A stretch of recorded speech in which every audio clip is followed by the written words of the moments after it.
पूंजीपतियों ने पैदा कर दिया। गांधी और जेपी हाशिए पे इसलिए है कि बेरोजगारी के सवाल पर, बेकारी के सवाल पर, खेती किसानी के सवाल पर, रोजगार के सवाल पर तमाम जो मुद्दे हमारे थे वो आज हाशिए पे है। ग्राम स्वराज की आप बात कर रहे हैं, ग्राम स्वराज तब तक जिंदा नहीं हो पाएगा जब तक इस परिधि से आम आवाम नहीं आगे उठेगा, तब तक ग्राम स्वराज मजबूत नहीं हो सकता। ये आपको मानना पड़ेगा। माननीय वकील साहब ने कहा रॉ मटेरियल हिंदुस्तान के गांव से निकलता है, ये सच्चाई है, इस बात को कबूल करना होगा।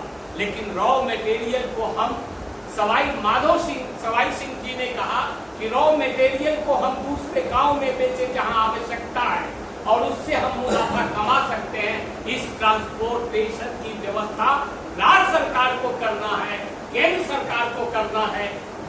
पंचायती व्यवस्था में हमारा ये व्यवस्था नहीं हो सकता है, क्योंकि इसलिए नहीं हो सकता, हम एक दूसरे से भेदभाव रखते हैं। ये राजपूत है, ये जादव है, ये कुर्मी है, ये कहार है, ये हिंदू है, ये मुस्लिम है, इसको मिटाना पड़ेगा ग्राम स्वराज में, तब तक हम आगे नहीं बढ़ सकते।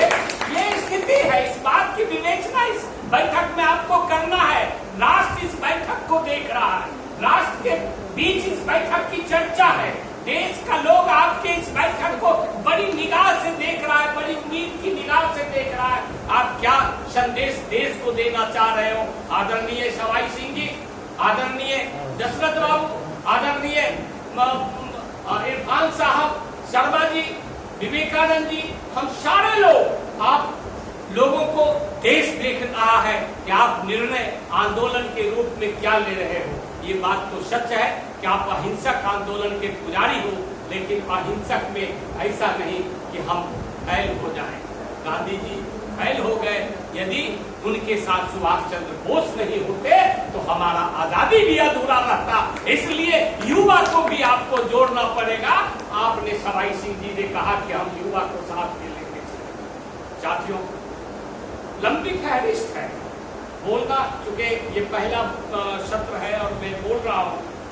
हिंदुस्तान में जो गांव है, जिस गांव से पलायन हो रहा है, चाहे वो राजस्थान की धरती हो या बिहार का हो या कहीं का भी हो, बेरोजगारी का आलम है कि कृषि पे आधारित